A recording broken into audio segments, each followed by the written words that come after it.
Tanakwe, Talofa, and good morning to you people of the internet. Welcome to Right in the Childhood. On this part of the show, I look at a children's TV show or movie, whether it's from the 1990s or the 2010s, and either give it the praise it deserves or send it to the fiery pits of hell where it belongs. Now you guys know of my admiration of Doctor Who.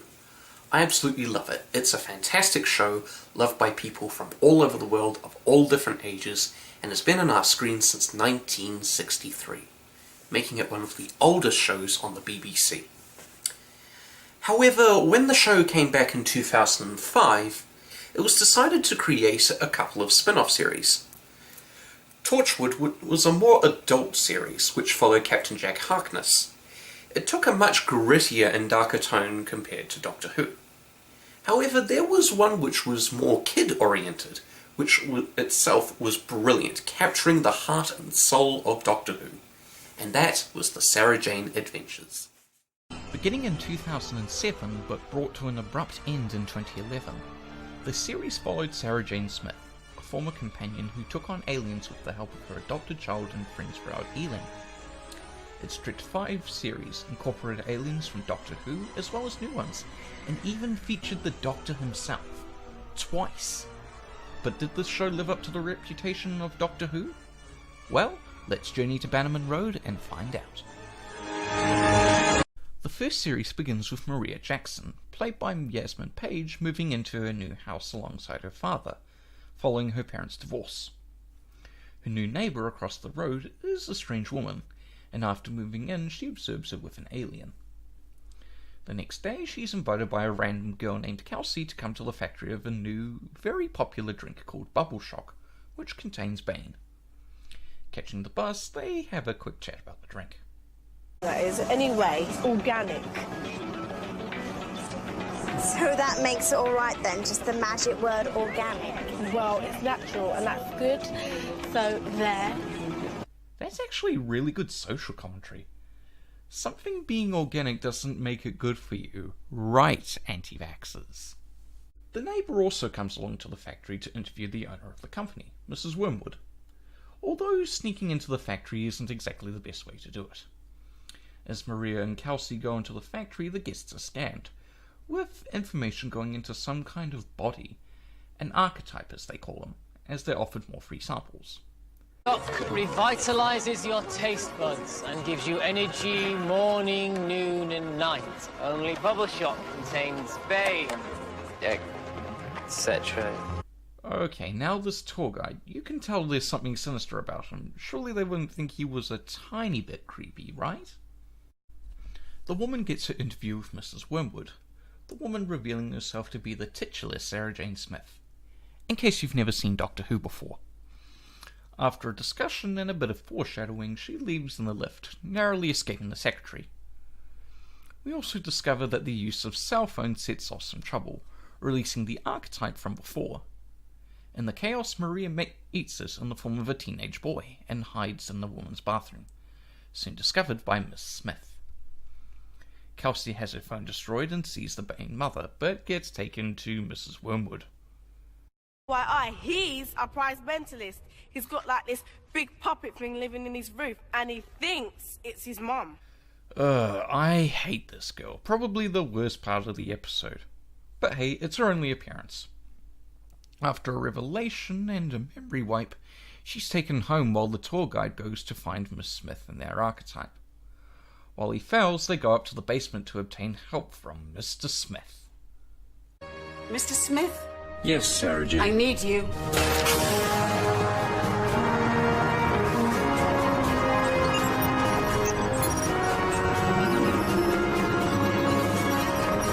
Best entrance ever. It turns out that Bane in the Bubble Shock is actually the alien organism and has been consumed by all but 2% of the population. At that point, Kelsey soon becomes a zombie and tries to force the trio to drink it. They go to the factory, confront the Bane, and defeat them with the power of cell phones. Sarah Jane and Maria celebrate, and the archetype is adopted, given the name of Luke. And that's the pilot in a nutshell. A good starting point, though not without its flaws. The first season introduced an interesting premise and some good characters. Sarah Jane Smith is fantastic as always. Played by Elizabeth Sladen, she was the companion to the John Pertwee and Tom Baker Doctors, the latter being one of my favourites. After reappearing in School Reunion with David Tennant, she left audiences hungry for more. The kids are also quite interesting. We see Maria adjusting to life with only her dad, as well as dealing with aliens, while Luke tries to become more human following his adoption. We also get introduced to Clyde Langer, a troublemaker, somewhat naive, but pretty awesome too. The stories are mainly two-parters, featuring new enemies and old ones. The Slitheen from Doctor Who, albeit done much better than Aliens of London and World War III. A Gorgon, putting a really awesome twist on a Greek myth. The Evodni, an alien race stuck in a war and are recruiting children from laser tag arenas. And the Trickster, a great villain who manipulates people into doing deals which can change the course of time itself. You also have an amazing twist enemy in Mr. Smith, an Exilock who wants to free his fellow Exilock by destroying the Earth. And I'd have to say the final 2 episodes are really good. The first season was quite promising. All episodes had pretty good reviews, and it was still interesting what else the series could bring. And so Season 2 began in September 2008 with The Last Sontaran. It brought in another Doctor Who foe and actually made a connection with the main show. Kach survived the destruction of the 10th Sontaran fleet and aimed to take revenge. While he was defeated and returned to Sontar, Maria left to go to America. It was a good episode, and to see them take on a Sontaran is quite a change, but it didn't seem so strong, particularly in the second episode. While Ka is played really well, his threat wasn't really realised in the episode and could have been executed a lot better. The second season saw the introduction of a new member of the team, Rani, who I thought could have been the Rani from Classic Who, but ended up being quite wrong. Her father was actually the new principal of the school, so there was an extra dimension to her character. And I do like the fact that they do try and get other parts of the team's family involved, rather than just quick glimpses. Rani's debut episode happens to be my personal favourite, The Day of the Clown. A ghostly clown figure has been stalking children and taking them from their families. Here's an idea for the police. Check every sewer and put a patrol near every McDonald's. Rogue clown on the loose. Luke is also having to deal with not having Maria around, which is alright. It's not a massive or exciting point by any means, but at least it's not a Martha situation. Rani ends up in Luke and Clyde's form, having to deal with 2 problems. 1, her stereotypically tight principal father, and 2, the clown stalker.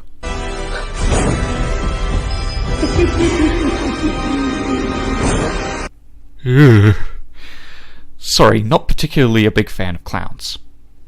You lousy scut-sucking creep! She doesn't count. After running into trouble with Mr. Chandra, he soon encounters the horror of the clown, but Chandra doesn't believe him, in typical fashion. After Clyde and Luke try to chase him, even though Luke doesn't see him, Rani stops them from approaching a red balloon, which promptly pops. After hearing of this clown and having heard of disappearances of children, Sarah Jane decides to do some investigating. And looks like Sarah Jane has coulrophobia too. Apparently, a clown has been handing out tickets to Spellman's Magical Museum of the Circus, and everyone with a ticket can see the clown. So Sarah Jane and Clyde venture to the museum and... This looks more like the Joker's hideout. I'm expecting Jack Nicholson to jump out of nowhere. Then we meet Mr. Spellman, played by Bradley Walsh, who you might know as the host of The Chase. Yes, I mean that show.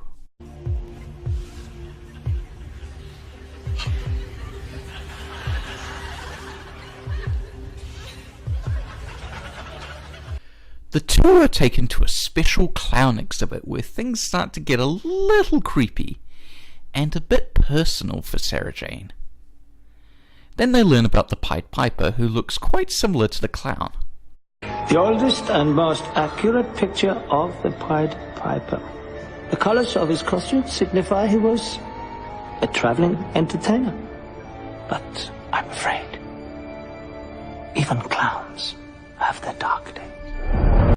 Gosh, I love Bradley in this role. He's so freaking creepy and scary. And then we learn the mannequins aren't as fake as we thought. What's happening? They're moving! Something's animating the clowns. Look out, all of you! They're alive! Run! I'm so glad I'm not there. I'd have had a heart attack. Then we learn Spellman's true identity. He was the Pied Piper, and he is Odd Bob the Clown. But just as they look doomed and Sarah Jane is having some bad memories, the power of cell phones saves them again. What is with the writers and cell phones? After an escape, and they return to Bannerman Road, Rani joins them in the attic and discovers the truth. Smith discovers that Odd Bob has been accused of kidnapping before, taking children in America from the New Deal right up to 1940. Then he looks at the link with the Pied Piper, with the disappearance being historically accurate, and discovers a meteorite landed in Lower Saxony in 1283, 1 year before the Piper came to Hamelin. Further investigations finds it is in Britain, the Pharos Institute, which there is a history with Sarah Jane in the series.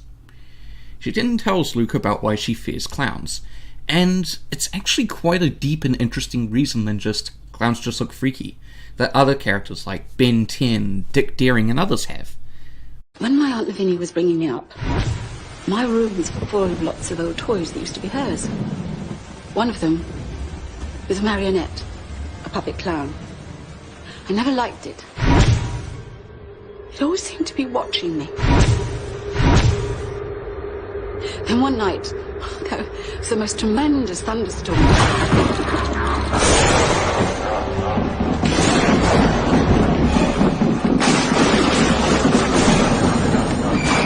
I screamed the house down. What happened? Aunt Lavinia told me not to be so silly. It was a puppet. It was a trick of the light in the storm. Perhaps it was. But it was the first time I ever cried out for my parents. You see, I never really knew them. I was only a baby when they died. The next day, Sarah Jane obtains a piece of the meteorite as Odd Bob puts his new plan into action. But not before a revelation. Suppose as the thunder crashed, the lightning flashed, your aunt's clown really did come to life.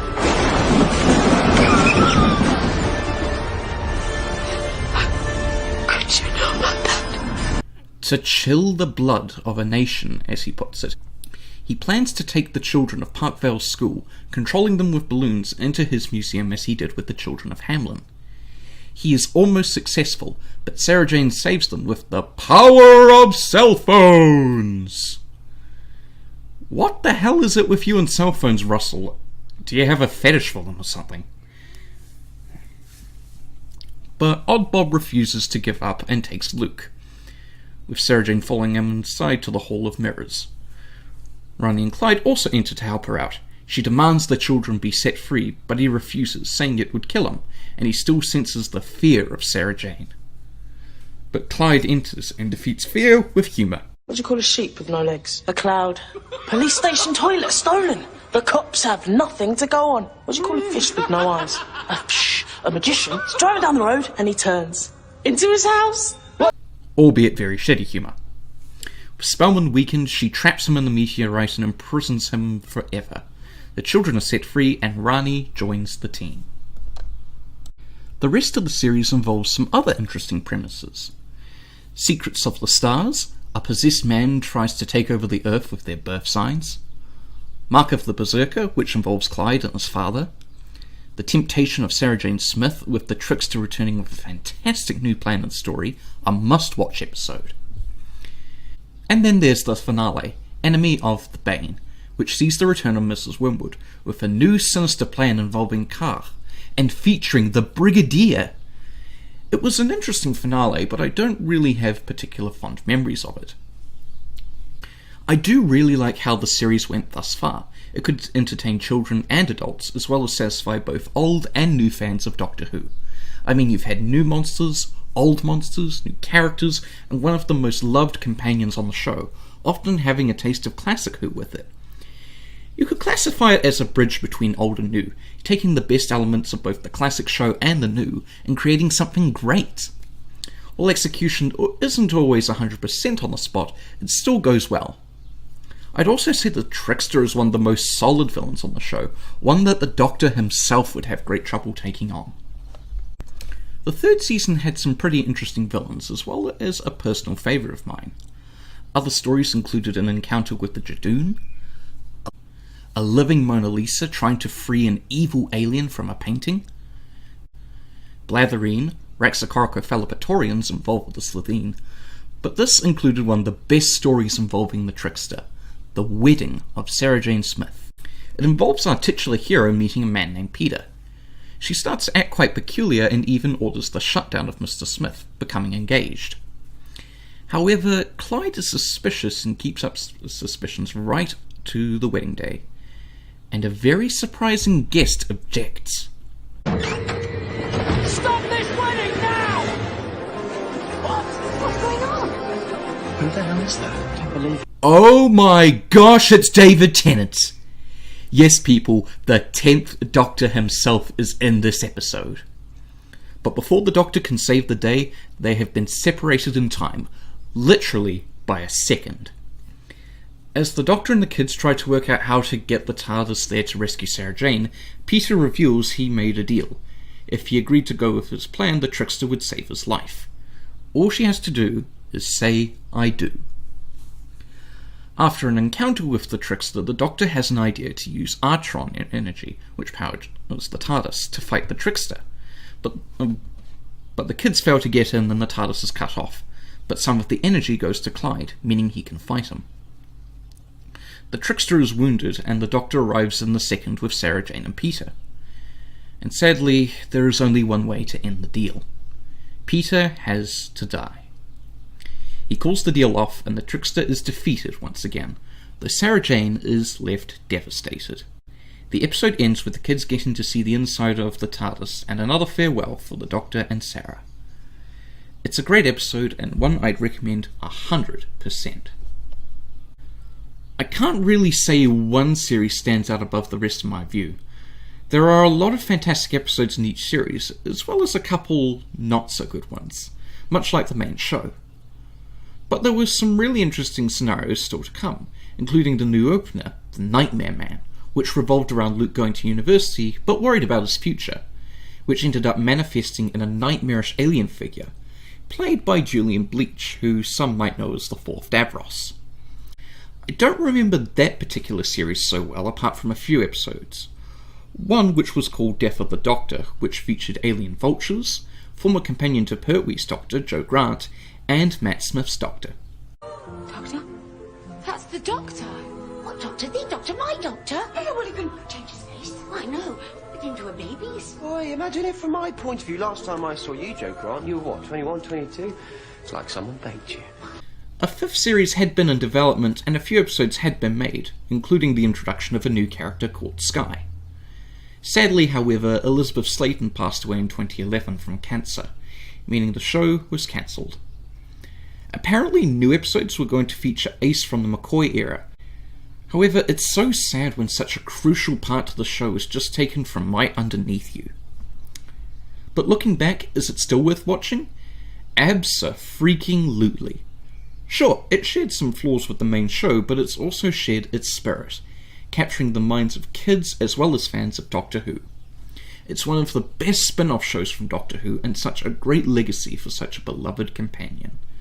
Overall, this show gets an 8 out of 10. But what did you guys think of the show? Were you a fan of Sarah Jane? What were some of your favourite episodes? Let's have a chat down below in the comments. Well, that's another childhood over. So, until next time, goodbye. Haerera.